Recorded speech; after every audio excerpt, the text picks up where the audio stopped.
All right. Welcome, everybody. Good morning, and thank you for joining us for the Women in STEM talk. STEM meaning science, technology, engineering, and mathematics. And a very special welcome to our speaker, Dr. Katharina Simbeck. Dr. Simbeck is a professor in Germany at HTW Berlin in the Business Informatics course. And Dr. Simbeck is currently researching how artificially intelligent systems can help to make fair and unbiased decisions, especially for applications in HR and learning analytics. Now today, Dr. Simbeck, you'll be sharing with us some reasons why there's a high underrepresented rate for women in STEM, correct? Yes, that's true. And I will also talk about what we can do to increase it. All right, sure. So you can take it away then. Okay, let's start. Yeah, thank you for the invitation. Thank you for giving me the opportunity to talk about this today. So I would like to start with those pictures. So basically, if you use Google and Google for the German word Informatik and and look for pictures, then this is what you get. So basically, it's all blue. It's numbers on screens, and it doesn't look very friendly, right? And if you look for the German, if you search for the German word for computer scientists, Informatiker, then this is what you get. So it's mainly male people working alone in front of blue and gray screens, staring at screens and numbers and texts, and it doesn't look, it doesn't look very appealing, right? So those pictures tell us that computer scientists are nerds who work alone in dark rooms in front of blue shining screens. It seems to be a job where you don't talk to people. It seems not to be a social profession. And it looks as it doesn't have an impact on society. However, all those are not true. We know that computer scientists do work in teams. It's actually a very big part of the profession. And it does not mean that you have to be in a dark room all by yourself. And it doesn't mean that computer science does not have an impact on society. Actually, the contrary is true. Most of the technology that we use in everyday life is driven by computer science. So the search technology we use for Google, face recognition, speech recognition, all those recommender systems when we buy something online, for example, yeah, all those are driven by modern computer science applications. And we don't want all of those only to be developed by men, but also we want to have women represented in this field. And one of the reasons why women are underrepresented is because of this image of computer science as something that you do in the dark in front of a blue screen alone in the basement, completely without contact to other human beings. And that's why I believe that we need to rebrand computer science. We need to rebrand it as something where you actually do work in teams. We need to rebrand it as a social profession where you have to be able to talk to people.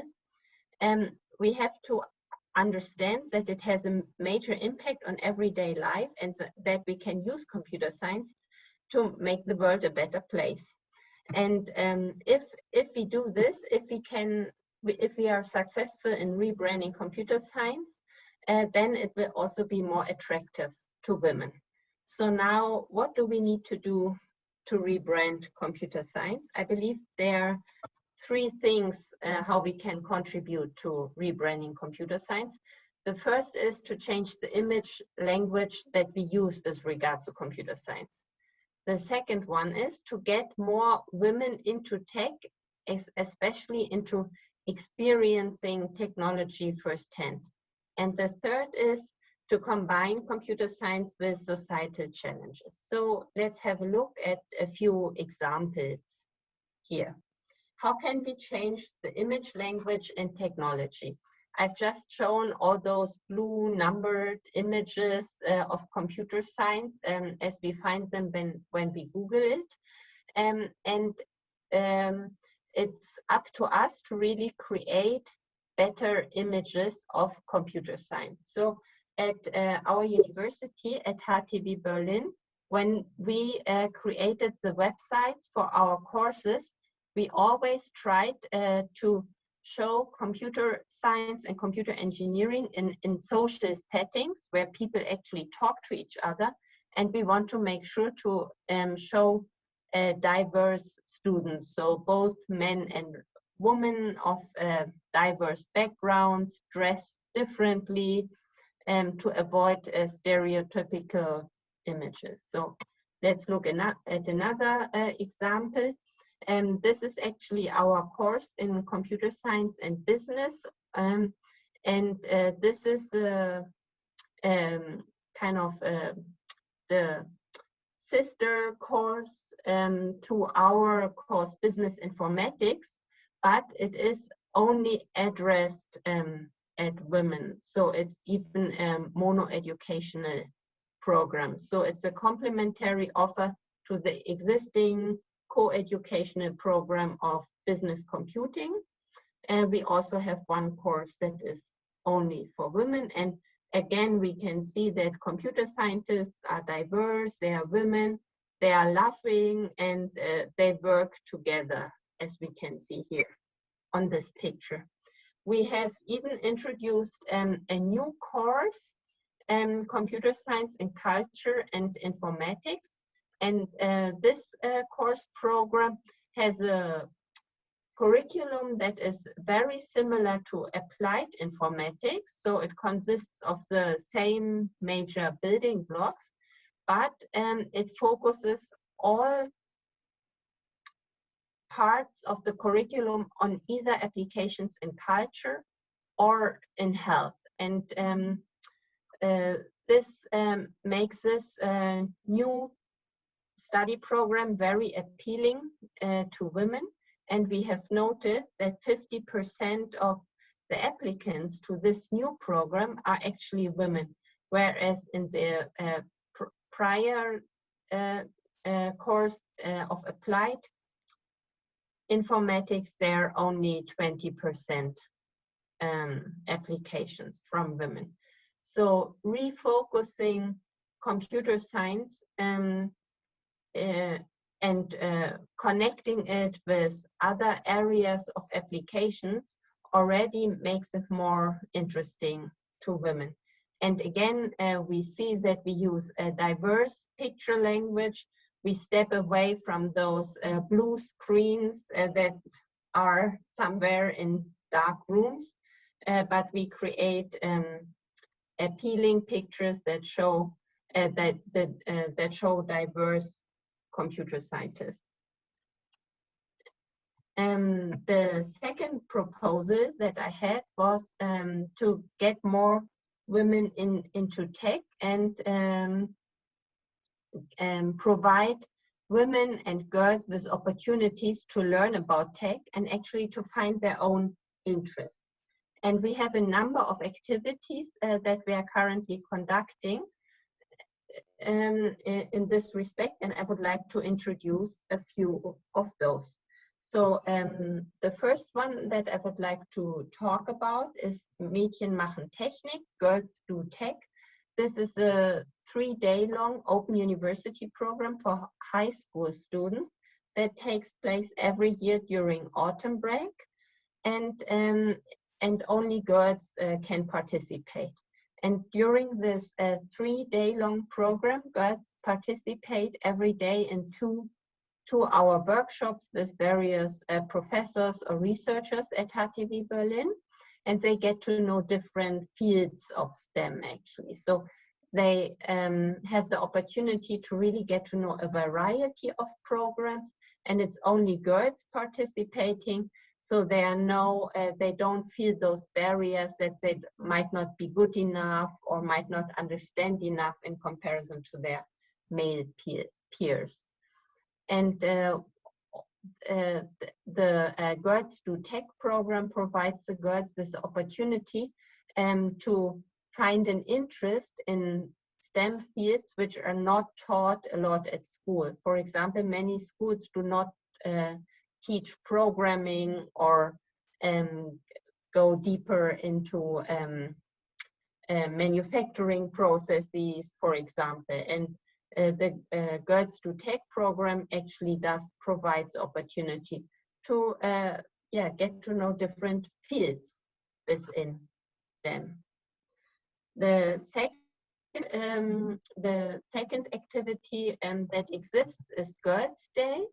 This is an activity that exists Germany-wide, so in the whole country. It's not just at HTW Berlin.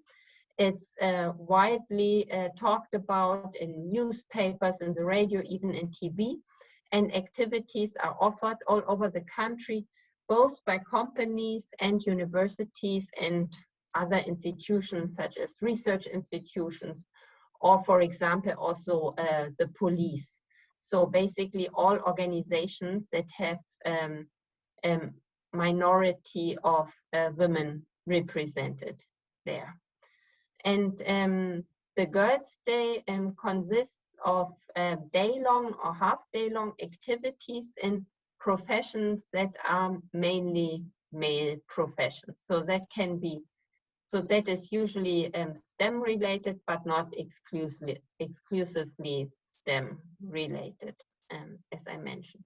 And actually this activity is so successful that now also a Boys' Day was created to give boys the opportunity to get to know professional activities that are mainly taken over by women, such as kindergarten teacher or nurses in hospitals. So that both girls and boys have the opportunity to break their own stereotypes and get to know just new and other opportunities that exist in life, and where both genders can find their own fulfillment. The next activity that I would like to talk about is a conference that took place at HTW in 2019. You remember that in 2020, it took place in a smaller framework, and then it could not take place because of the pandemics anymore. So the really biggest conference we had in 2019. And this was a conference that we did at our university, specifically for high school students. And more than 130 high school students participated in this conference. And the advantage of the conference is that we invited teachers to come with their school classes. And the advantage of inviting a whole class is that you get both boys and girls to come. Because when you offer in general STEM activities for high school students, which are free to sign up, then usually just the boys will sign up because they are more confident in showing their interest towards STEM activities. So for this conference, we invited teachers to come with their classes. We offered various STEM workshops and talks. And what was also very successful is that we asked the high school students to give talks as well with regards to computer science and society. For example, on the topics on privacy on the internet, distribution of fake news online. And those topics were really relevant to the students. And it showed them that, again, computer science is something that is relevant for society and not just some technical stuff that does not relate to your own life. So we've done numerous other activities. I will talk about those in a bit.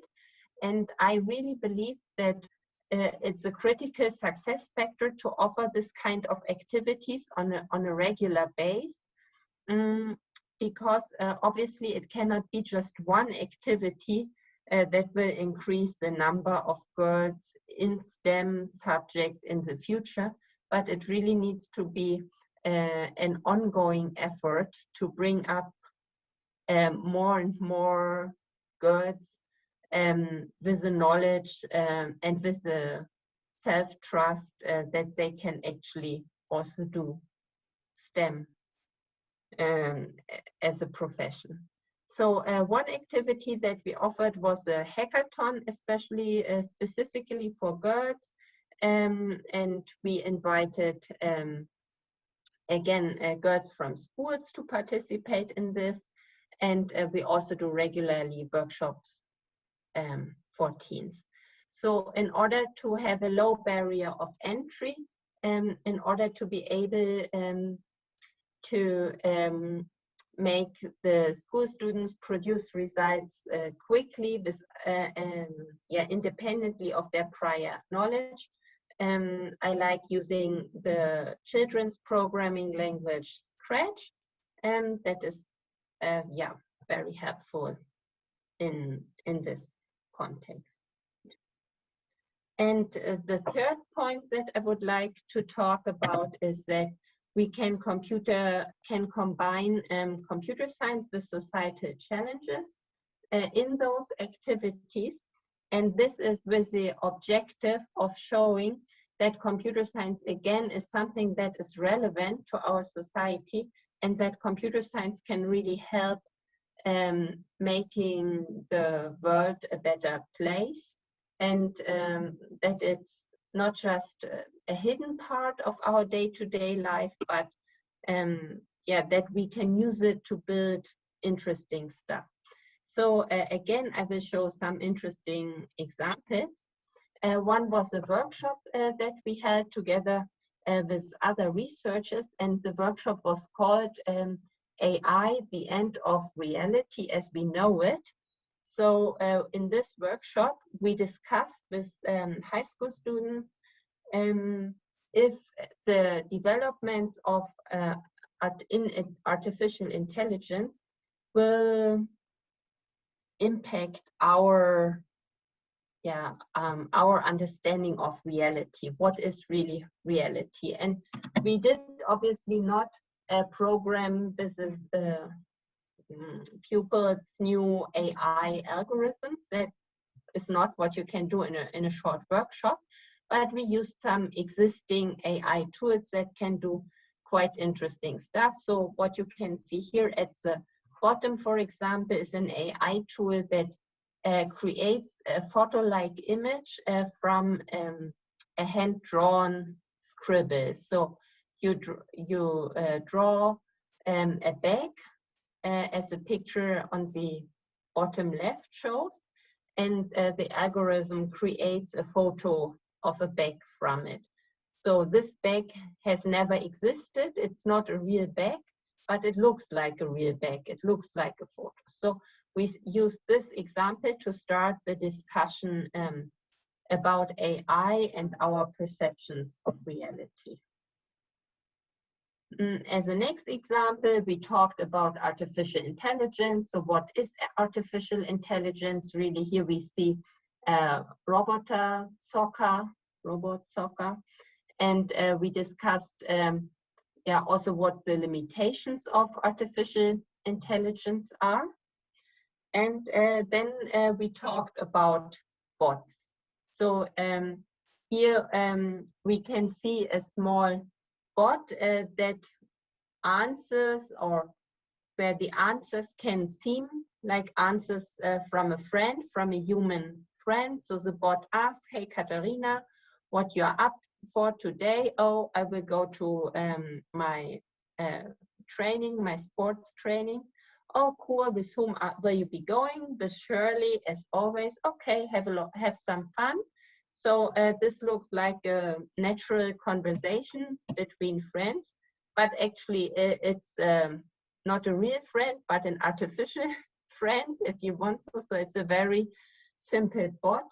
And we have actually created this kind of simple bots with the students in this workshop. So it's a hierarchical model. It looks for keywords, and depending on the keywords, it gives more or less useful answers. So it's not a real friend, obviously, we are chatting with here, but it's an artificial friend. Yeah, and in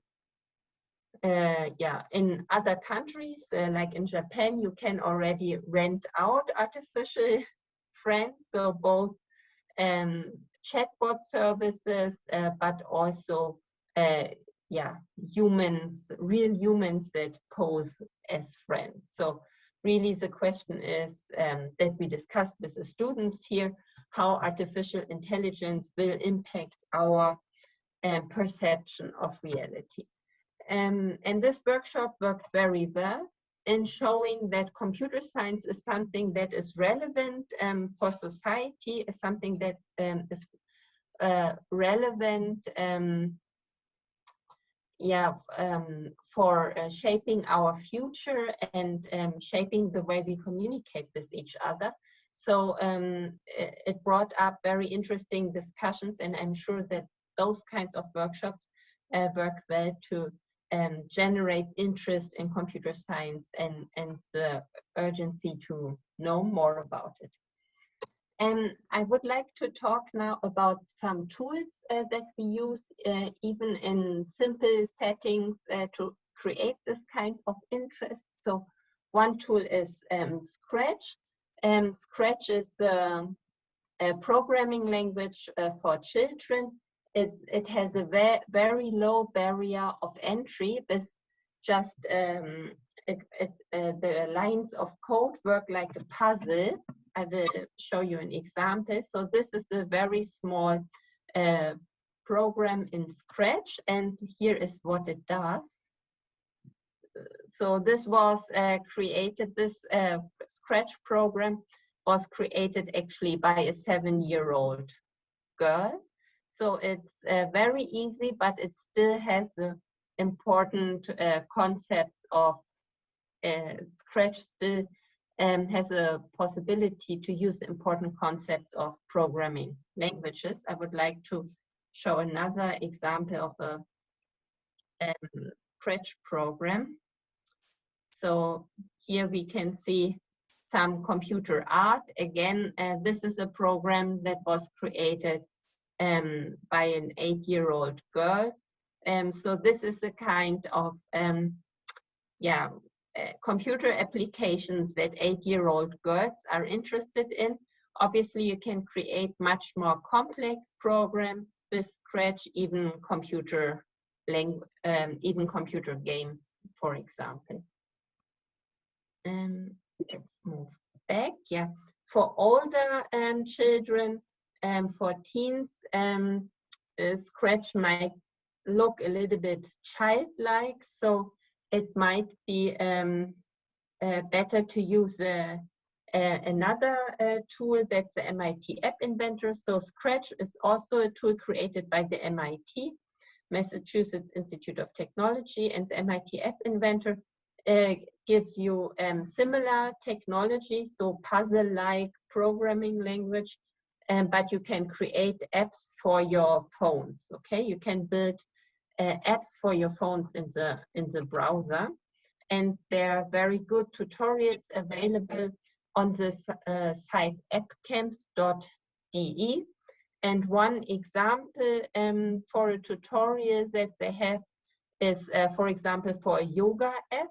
And again, this combines a topic that some girls are interested in, yoga, with computer science. So it's important to choose examples that are appealing and interesting to girls. Yeah, it should not always be soccer and cars and stuff like this. We can do soccer and cars as well, but it's really important to choose examples that are appealing to girls as well when we use when we do this kind of workshops.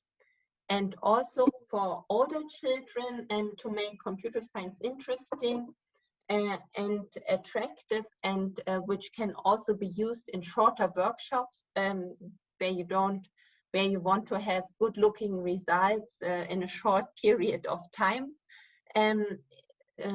is using processing. So processing is both a development environment and a programming language. It's Java based, so the syntax and most of the commands are very similar or the same as in Java. There are just some additional commands, and with just a few lines of code, as you can see here, you can create nice works of art, and you can even and you can as easily with just a few lines of code create moving artworks.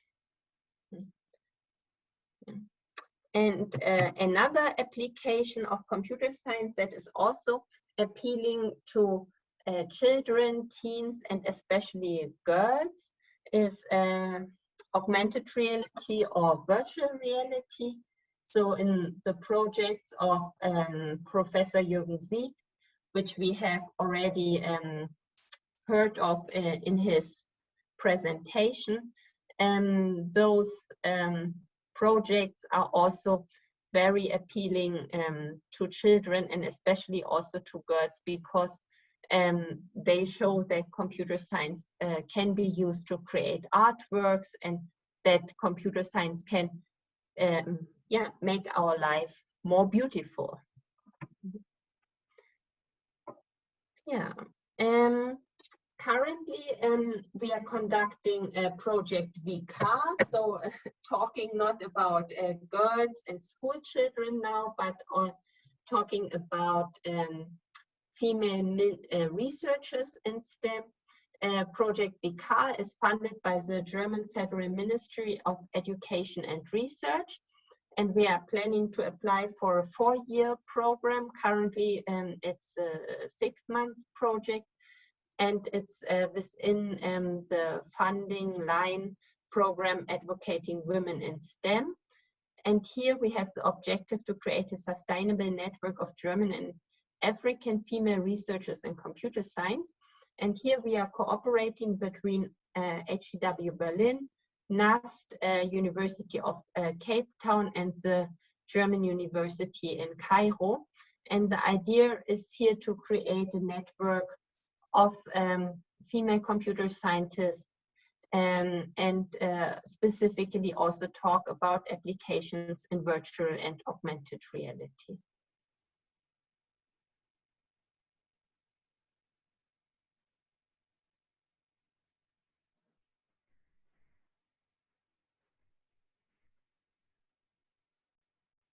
Dr. Simbeck?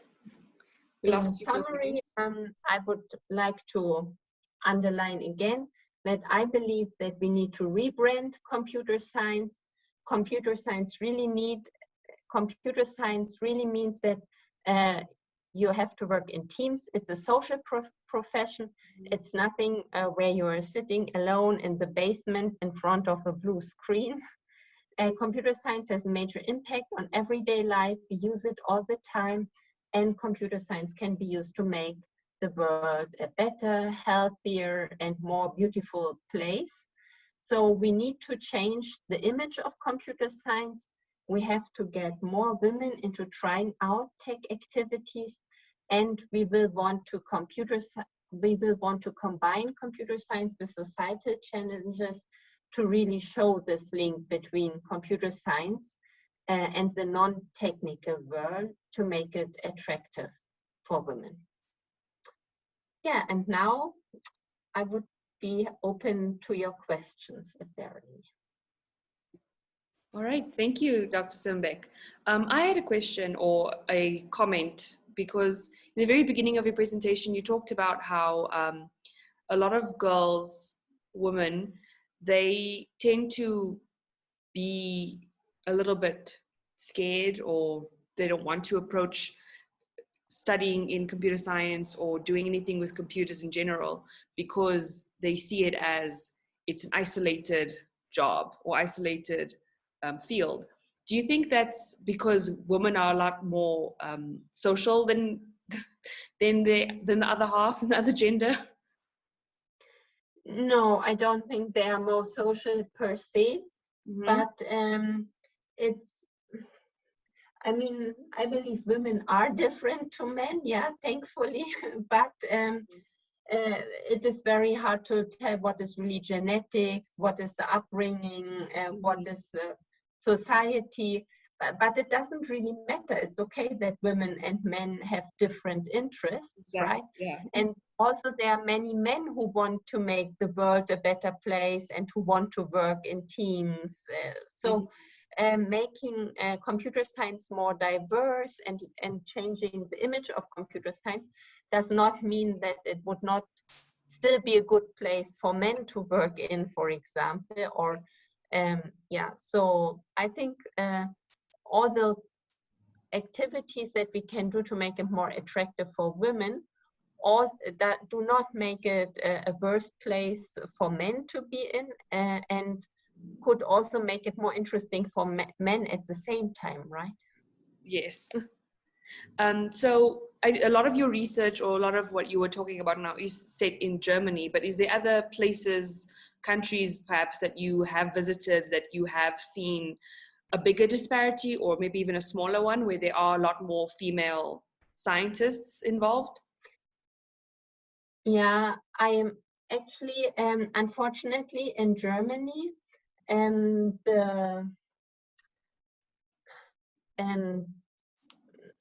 believe that in other countries, the share of women in computer science and other STEM fields is actually much higher than it is in Germany.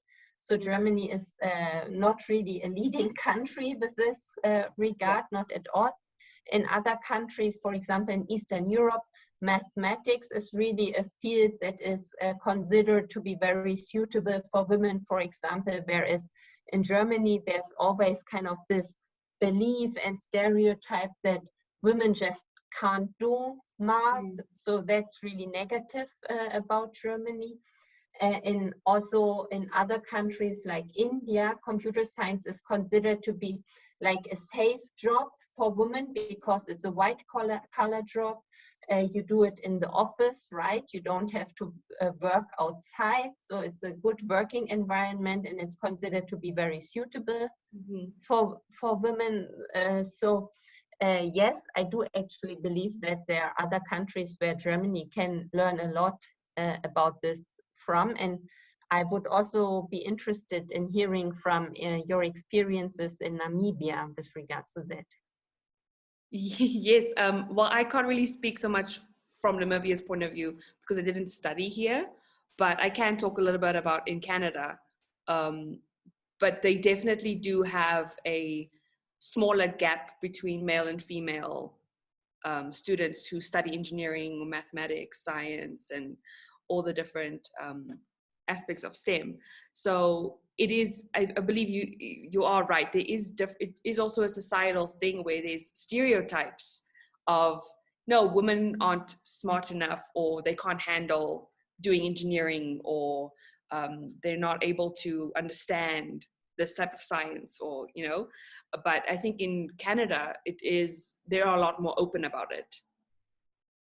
Yeah, maybe. Yeah, and do you have this kind of activities for girls in STEM in Canada as well? Not so much that from when I was studying leading up to it, but definitely I've seen now in the university that my sister went to, Simon Fraser University in Vancouver in Canada, they definitely do have STEM programs that are catered towards trying to get women and more girls interested in it, and also showing girls that it is okay. It's not just for males. Yeah. But I do see we have a question. And it does make a difference. It does. Yeah. So first, women do feel more comfortable in those programs if they are not underrepresented too badly, right? And the other thing is that it does make a difference for technology as well. So, for example, we know that face recognition and voice recognition worked much better for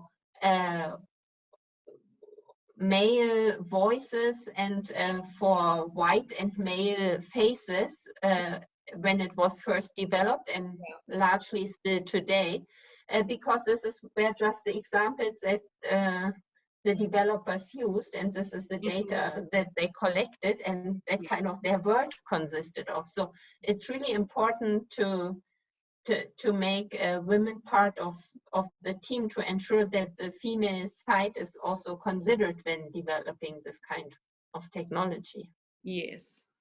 I see we do have a question from Harry. Is it safe to say there is a strong unconscious bias when it comes to women in STEM? I'm not sure if I understand the question correctly.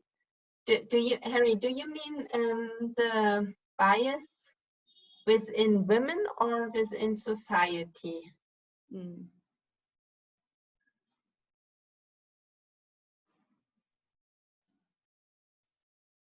Bias in women. Bias in women, yeah. So I believe that women sometimes believe they are not good enough to do this, yeah? Also because they are getting told, even as small girls, that it's just not for them. So even if we look at the presents that children might get for Christmas or for birthday, for example, so boys would get technical presents, building something with Lego, whereas girls would get dolls and books. Yeah, so as a result, we see that girls perform better in reading and boys perform better at tech in school, for example. Yeah, and when we look at the data, we can also see that it starts with puberty, that girls have much less self-confidence in themselves with regards to the STEM field. Mm-hmm.